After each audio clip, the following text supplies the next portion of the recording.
What's up, everybody? Welcome to Lockpicking Central. I'm your host, JD, and today we are going to go over my lockpicking set, my basic one that I use for EDC, Everyday Carry. So let's go ahead and get into it. The case is from Sparrow's Lockpicks, great website. They have a lot of great lockpicks and all kinds of other various things. Check them out. I'll leave a link in the description. Let's get into this. So, a lot going on here. I guess let's start with the easiest side, the right side. So this is what I carry with me every day. I got a little cheap flashlight. I think it was $1, but it's decently bright. I mean, for $1, hey. Help you look in the keyway, see if there's anything stuck in there or anything like that. Okay, then next to that, I have some tension wrenches. These are a couple different sizes. They are from 25 thousandths to let's say about 18 thousandths.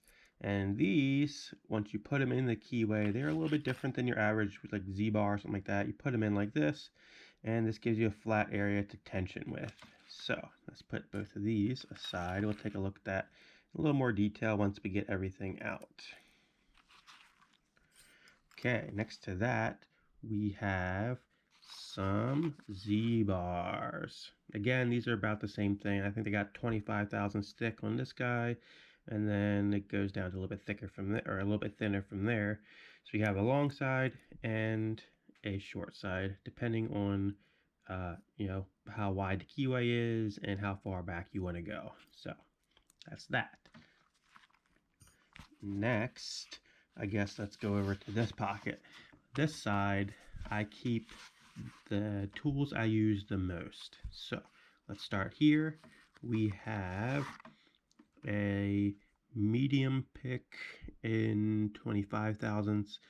This is actually from Southward. The way that these come is actually like this. They come with no sheath on it at all. This one doesn't have a sheath because it's double-ended. But this one, oops, almost knocked you guys over there. But this one comes with a whole set of rubber sheaths. They're great. They give you a little bit of, I guess you could say they help with not getting cramps in carpal tunnel. So it gives you a nice little relaxing fit, because just with these, they hurt my fingers big time. They're, especially when they come out of the package, they're kind of unfinished. Like this one I have not finished because I don't use it that often. It's got a little bit of burrs. I can feel one right here. So, when you get these, keep in mind that, just a little bit of sanding could make these perfect. They might fit in the keyway better.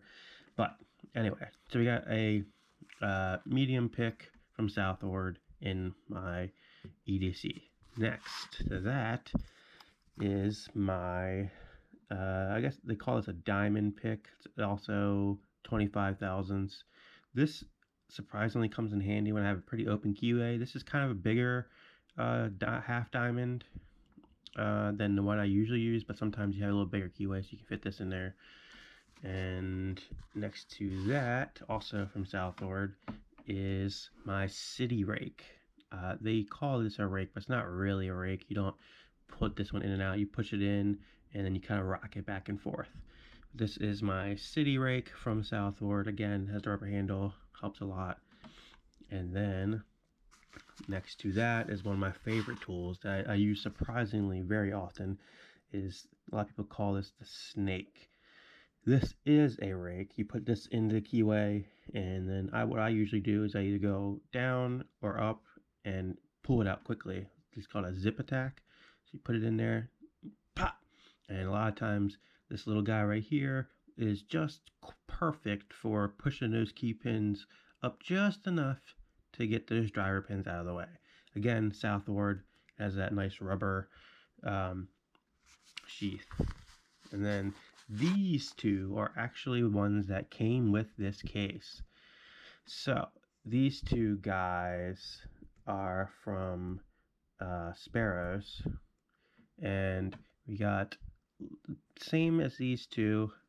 So let's take a look at this one first. So they are both diamonds, but you can tell there's a big difference here. This one's much bigger than this one.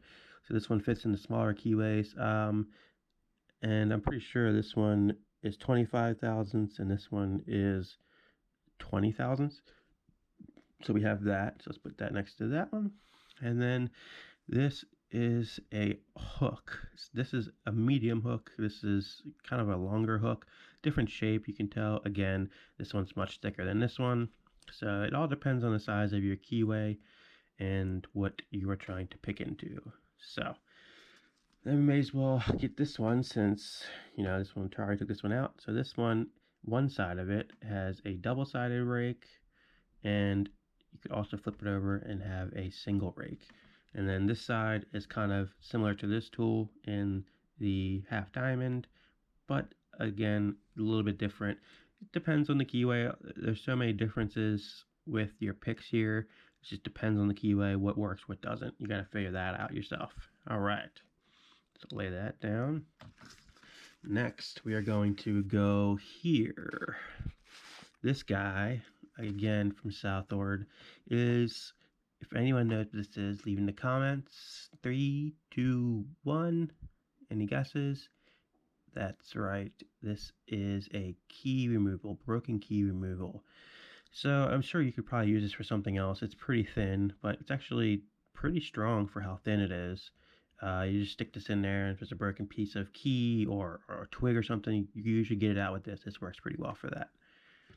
Next to that, we have, if I can get it out of here, there we go, get to you next. This guy, this is the decoder. This is from Sparrows, actually. This decoder works so well for combination locks. So you have your combination lock, you stick this in between the spinners, and you can feel a bar in there. You can press up on it, and you can decode your combination lock with this. Great little tool to have. You never know when you need it. And then next to that is my shank. This works more times than I can count. There's so many cheap padlocks out there that doesn't have a cover over the lock mechanism, so you just push this in there, bypass the whole thing without using your key, push this in there, pop, and the lock pops open. I'm actually going to demonstrate that for you right now. This is a super cheap lock that I got, I believe from the dollar store actually. I got it because it's kind of interesting. I thought it was funny that the key is basically identical to a comb.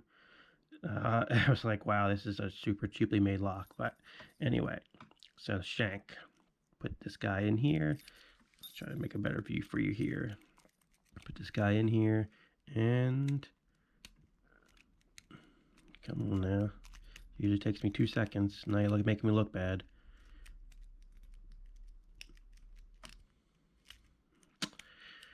Okay, that's awful. I'm an idiot. Oh, come on. I had this in 2 seconds the last time I did this. There we go. Okay. So as you can see, this perfect little point pushes all the way in the back here, and there's nothing covering the locking mechanism that pushes against this.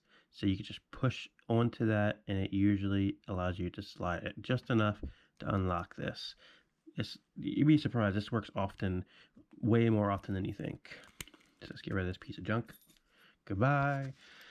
And let's go over to these guys. So this is top of the keyway tension wrenches. I have a bunch of different sizes here as well. I also have a couple I'll show you in a second. So these three, top of the keyway tension, different sizes, 25 thousandths down to, I believe, 18 thousandths. Depend on how deep your keyway is. You can use small or large. It all depends on what you're working with. And then these guys are the same, sort of. It's kind of like a combination of the flat for the bottom of the keyway and the top of the keyway. So this one is just flat. This one is flat, but it has a little bit of teeth to catch the edge. And again, long on one side, short on the other. Okay, So now we're getting down to the nitty gritty, the fun stuff, the rakes. So this guy here is what I call a triple rake. It's got 3 peaks here. This is from Sparrows. This came with the set. This one, for me at least, it works about 50-50. Some locks super easy with this. Some locks take a little bit of messing around with to get it to open. So let's put this guy up here. Next we have from Southord the double peak. So it's kind of the same as this guy. Instead of 3 peaks, it's got 2, but as you can tell, it's much closer together than these guys. Again, you could kind of do the same thing on here, flip it over. Even though this is not meant to be done that way, I guess you could probably do that as well. I don't use it that way, but you could. Okay. Jesus, dropping you guys again. Sorry about that. Then we have another city rake. This one also came with the Sparrows kit. A little bit different, it's a little bit thinner than this guy here. So I guess again it depends on the keyway. They're both pretty close to the same. This one has a little bit deeper cuts than this one. And then coming close to the end here, we have my large rake, or sorry, rake. We have my large pick. This I almost never use. That's why it's in the back, kind of by itself. It's so freaking big. I mean, look at it compared to this. I mean, that's a huge, huge difference. But I have used this in a padlock a couple times where the keyway was just wide open, and it was easier to use this than something like this because I couldn't quite get the key pins up high enough with this one, so I ended up using this. Okay, let's put that alongside you. And last but not least, these two guys. These are the ball and half ball picks. These I don't use very often, but occasionally if you come across a lock, you need them, you gotta have them. It's always good to have everything you need. My next purchase to fill out this case, as you could probably tell, there was some empty space over here. I think I might get a couple comb picks and maybe some jiggler keys. So that's it for you today. If you guys have any questions, comments, feel free to leave them below, and take it easy, bros.